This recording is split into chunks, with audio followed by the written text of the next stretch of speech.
Hi friends, good morning. केमती अच्छा आपण मैंने समस्ते? आशा कर समस्ते भले थे।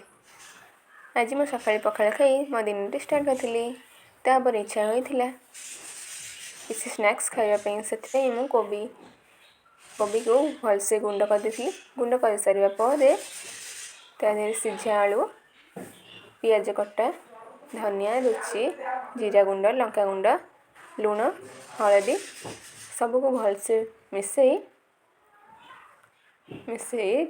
छोट छोट गुला कर देती। गुला कर सारापर बेसन रे बुड़े तेल रे छाणी देती। देखिपे कोबी चप। सांग मैंने मुझे जानी आपण मन मो भिडियोटी भल लगे कि नहीं, कारण मो भिडियोटी नुआ स्टार्ट कर यूट्यूब ब्लॉग विषय रे मत किसी भी जाना नहीं। से मत जी आसूँ मुझे पोस्ट कर भल लगी प्लीज लाइक एंड सब्सक्राइब करदे। रही जय जय।